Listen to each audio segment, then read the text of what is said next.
Well, hey there everybody, welcome back to the channel. I'm Adam, thanks for hanging out with me again today. And this guy showed up last week and we've got it built. Before I get into the build, well, we're going to get it out on the bench, spread it out, show you all the parts bags and bits and pieces and everything. And then we're going to go through a photo montage of it actually getting built. And then once we're done with that, I'll come back and give you my 2 cents. Well, it's probably about 10 cents worth about this kit.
So before I show you the car, I am going to preface this with a few things. I was really excited to see a four-wheel drive RC10 that was affordable and available to the public.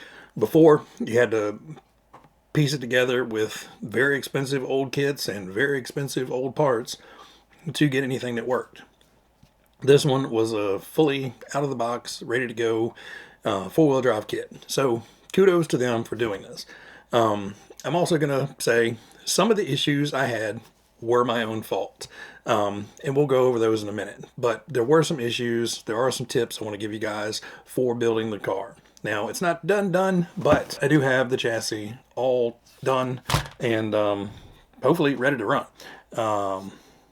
Now, I have got a list of things that we need to talk about. So I'm going to start basic. I just kind of went back through the manual and wrote notes as I went of things that weren't quite right, or there's a tip I think you guys will find helpful, or just, I screwed something up and have to go back. So to start with, the front body mount in typical fashion seems to be entirely too short. It comes with 3 of the aluminum spacers, washers. It probably needs at least 1 or 2 more to get it up high enough to where it's not going to be like pulling the body down. But that's somewhat normal. Why they can't make a aluminum, spacer for that, the right size, I don't know. You build up the diffs fairly early, and, well, the diff and the transmission. So they give you the black grease. I loathe this black grease. It's like glitter. It gets all over the damn place, and you cannot get it off. Why they continue to make that black grease, I don't know. It's nasty, nasty stuff. I refuse to use it. I actually used a Traxxas high performance grease in here. It's a stickier grease, so it really sticks to the gears a lot better. It does add some rolling resistance because all that stuff is sticking together, but once it gets up to full speed and running around, a lot of it's going to sling off and go into the crevices, and what's left will still be sticky and lubricating everything well. The other pot of grease they give you is the diff oil, and by oil, it's a glob of snot. I don't know what the hell this is. This is like something you would tune diffs with, not like gear diffs with, not ball diffs. So I did not use the chewed up bubble gum that they give you for the diffs, and I actually just had some leftover Tamiya diff oil tubes, and I built the diffs with the Tamiya diff oil because that's actually like a greasy, super slick actual lubricant instead of whatever monkey snot stuff they gave me in that bucket. So the diff sludge, yeah, I was a no-go on that. When you're building the front end, the steering blocks go on with a 14 millimeter bolt from the top and the bottom, and you have I think it's a 2 millimeter or something spacer at the top and a 1 millimeter spacer at the bottom. All that stuff goes together well, except they only gave me 2 of the 4 14 millimeter screws I needed. Just not there. No. So thankfully I had some 12 millimeter that were just the same. They were basically a 3x12. I used those because that's the closest thing I had. The belt tension. Don't even try. Basically get everything put together and get the driver's side front, I don't know, chassis brace here on. Now I say the driver's side because you have to kind of leave this one off because the easiest way to get to that nut is through the hole in that chassis. The problem is I tried to adjust it based off of when you put everything in, and it tells you to adjust the tension. Now, don't even try. It's going to get loose, it's going to get tight, it's going to get loose, it's going to get tight as you're building and adding things to it. Right now, it still feels pretty tight, and I have got it cranked down fairly low. But, you know, I'm guessing at belt tension here, it's a little too tight right now, so I'm going to have to try to adjust it again. But again, don't even try to adjust the belt tension until you get it remotely, you know, almost assembled, because everything you do to it is going to change it, because, and it's just flexing the front, flexing the rear. It all adjusts the belt tension. Now, when you go to put the belt on, they basically tell you to, you know, mount this, and this is already mounted, and then get your belt wound around. It's a pain in the butt. Get your belt around the front, and then get your belt started on the rear, and then you can kind of drop it into place, and it just kind of clicks right down in the spot, and then you put your 4 screws in the bottom. Not a big deal, but damn, it's frustrating of like, oh, the belt's way too tight, or no, the belt's way too loose. What, the belt's tight again? It was confusing, to be honest with you. I'm used to the Kyosho 4-wheel drive kits, and you just put the belt in there, and it's nicely tensioned right out of the box. You really don't have to adjust it any. You can adjust it down the road if you need be, but it just works right out of the box. This was a fiddly, interesting thing, let's say that. Another tip is they basically have you put the rear bulkhead in place, and then they have you attach the shock tower to it.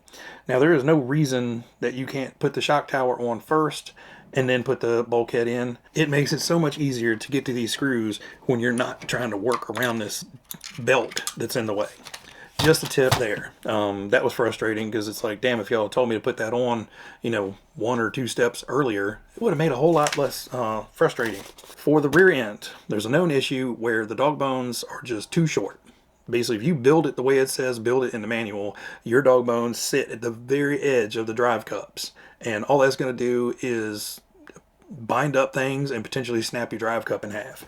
So, basically, there is a blue wheel spacer that is supposed to go on the outside. I have one shim on the outside behind the roll pin, and then I have the rest of the shims, and then I have the blue wheel spacer on the inside, spacing the CVD over to the transmission. So now the dog bones ride more or less halfway into the drive cup, and when at full droop, they are not right at the very edge getting ready to pop out and potentially break things.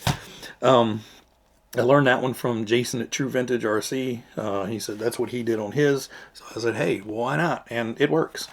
Now, this is a personal thing, but the shocks look like they were parts bins rebuilds. The anodized bodies, I'm assuming they're supposed to be gray. It may just be my eyes, but they're gray with a green tint. So they look like, you know, used military equipment. The gold caps, and then you have blue springs on the front. You have white nylon parts. You know, it just looks like you got blue springs on the front. You got silver springs on the back. It just looks bodged together. And again, it's personal for me. And I knew that the springs were different colors and everything. But I did not realize that the shocks were going to be so ugly. Is the best way I can put it. Like I said, it just looks like you threw together some out of, well, I got these old bodies that I took off of this one. Oh, I got some gold caps over here. And, you know, just kind of threw them together with bits and pieces. It's beyond me. Oh, so this one is about this little adjustment arms. And so basically you have 2 identical arms, and they can move independently. So I'll put some up close pictures, but basically your inside one here, there's a lever, and that moving that lever raises and lowers the tensioner on the bottom. So you have a pair of ball bearings, and that raises and lowers to put more tension or less tension on the belt. The outside one, all that does is it has the captured nut that the bolt comes through all this and tightens up and locks that tensioner in place. That one can move back and forth fairly easily, but when you have it cranked down, you really got to reef on it to move it around. Just when you put it together, put this one standing straight up, because this one does nothing to adjust that tensioner. It's just holding the nut. You have to have it straight up when you put this chassis stiffener rod in there, so the rod goes straight through the front, bolts in here, and the only way to get that rod in is to have that thing straight up and down. I got lucky. Mine was straight up and down when I left it, just because you're kind of holding it when you're tightening it. So as long as that one's straight up and down, you'll be good. A little bit off, you can bend it, you can move it around a little bit, but you may have to loosen up that screw a little bit. Just that one's just a tip. Word to the wise, if you guys are building this and have a radio system, like an old radio system or something, that you can't set endpoints for your steering, you're probably going to burn out a servo. When I put this in, I had to turn the left hand steering down to 37% and the right hand steering down to under, I think it was about 45, 47%. And you know, they're different because I have sub trim set in there, but basically bone stock starting this up, I would just barely turn the wheel and they were kicked all the way left or right. It just has so much steering throw with this long servo arm and the geometry of this. It just goes lock to lock with very little servo movement. So if you don't have endpoint adjustment and you're just reefing the servo back and forth, and you know you're holding a big long right hand turn, all you're doing is just cranking that thing against the servo saver, and you're going to end up just overheating and burning out your servo. So make sure when you're building this, you have a radio that you can turn down your endpoint adjustment on and set some limits to how much steering you're actually going to be using. The motor may need to be shimmed, because when I put mine in, I'm using the Holmes Hobby. This is a 19 turn Retro Sport.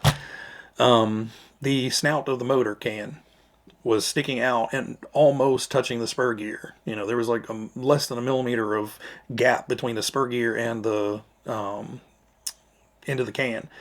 And it also pushed it so far forward that even if I smashed the pinion all the way up to the can, just where it just had just enough room to run, I still wasn't catching the entirety of the spur gear. So I actually had to put on 2 of the Tamiya motor plates, the little cardboard discs that they give you with the kits. I actually put 2 of those on and then put the motor on, and that brought it back just enough to where I could get the pinion over, and it's meshing perfectly with the spur gear.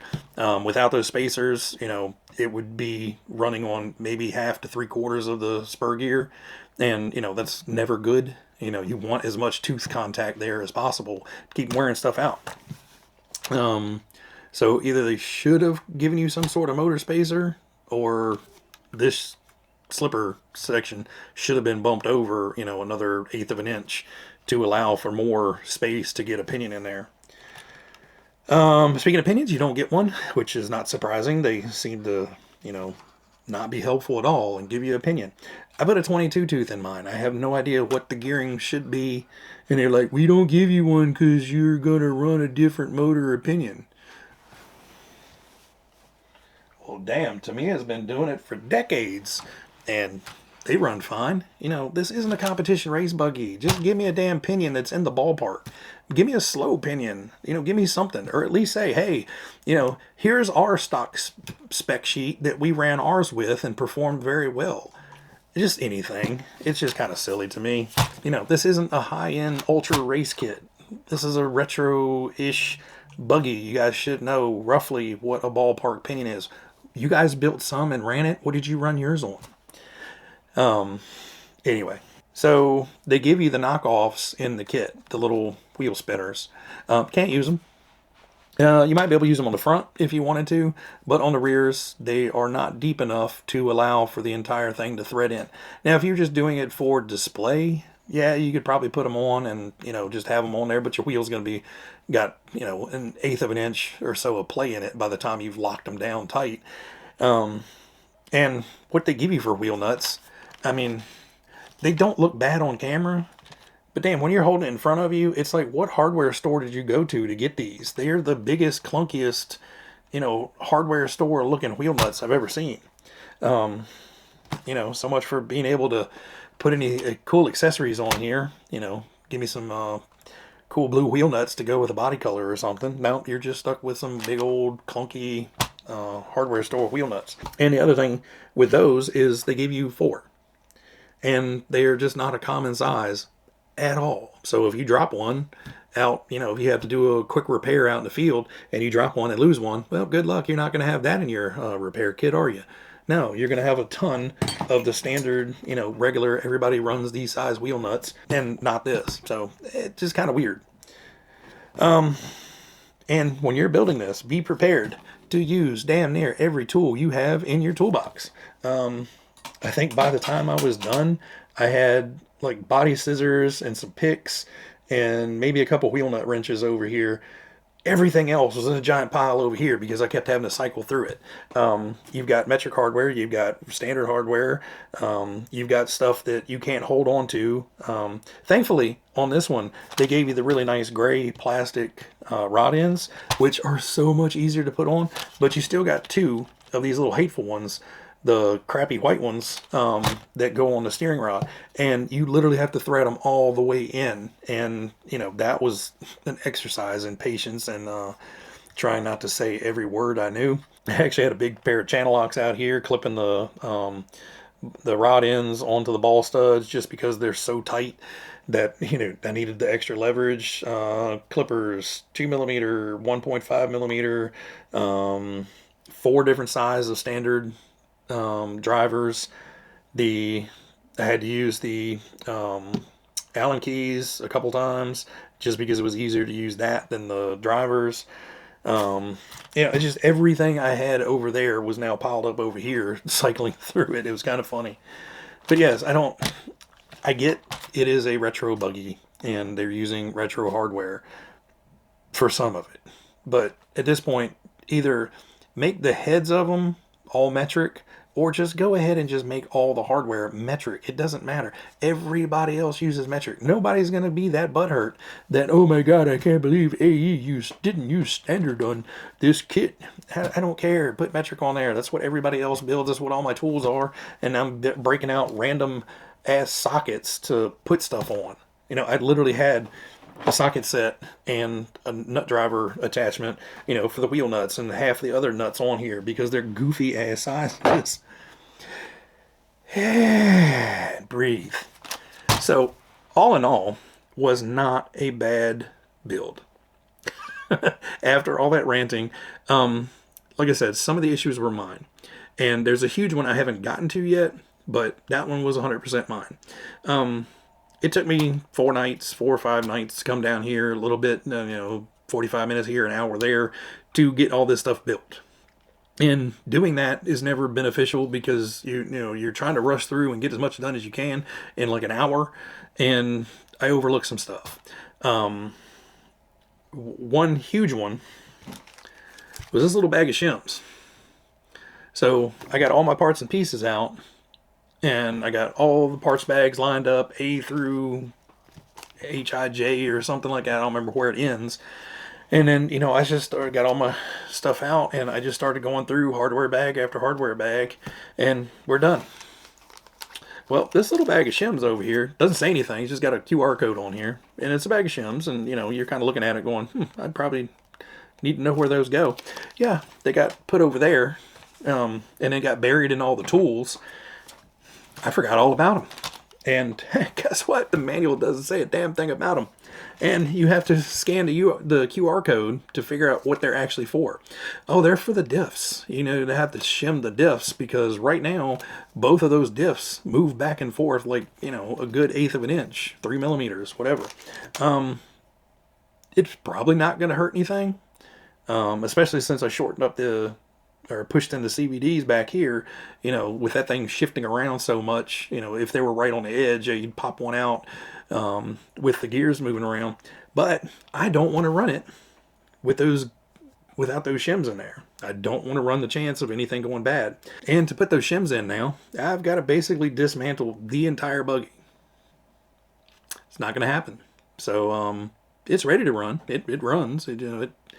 Wheels move, steering steers, all that stuff, but it's going to get put on the shelf because I have zero interest in dismantling all of this stuff that I spent 4 or 5 afternoons putting together, and realizing that, you know, forgot the stupid shims. So, last one, shim the damn diffs.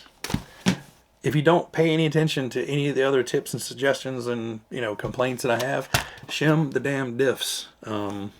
It just an unfortunate thing that I missed it, and like I said, I don't think it's going to bother anything running it like that, but I hate to run it like that knowing that there's something wrong. So at this point, it's just going to get thrown over there for now.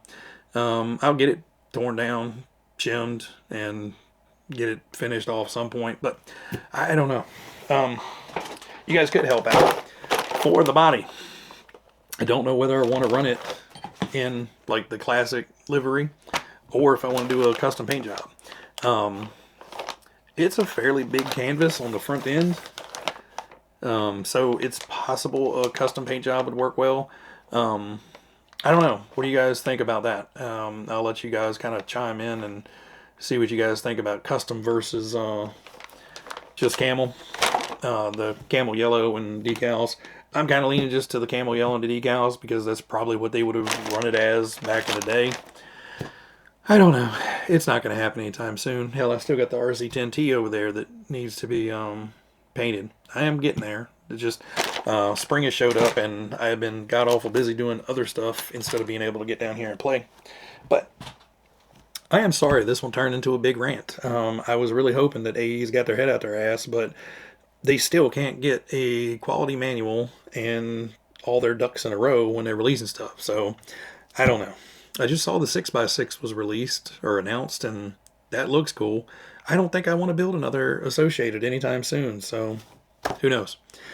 Anyway, guys, I'm sorry this one was kind of glum, but I'm kind of pissed at myself and kind of pissed at AE. I mean, it's quality control seems to be iffy at best. The manuals seem to be written 3 months before the car is actually built, and then nobody actually builds it by the manual to realize, oh, that doesn't seem right. And if they do make an addendum, they just give you a random bag of shit that gets set to the side. Oh well. Yeah, it was ranty, but not happy with it. I spent $400 on a kit that I got pissed off building. Doesn't seem like it should be that way. Anyway, guys, enough for today. Drop your comments, drop your hate, whatever down below. And before anybody says, well, it's AE's builder's kit and you should know how to build a car. Yeah, you can just shut the hell up. Built well over 150 kits now. Well over 150 kits by now. And Associated manuals always, always, always have issues in them. It's just a fact. I haven't built an Associated car yet. Crawler, RC10, any of the other ones that I've done, they're all for the manuals. Anyway, I'm ranting again. You guys have a good one. I'll talk to you later. Bye.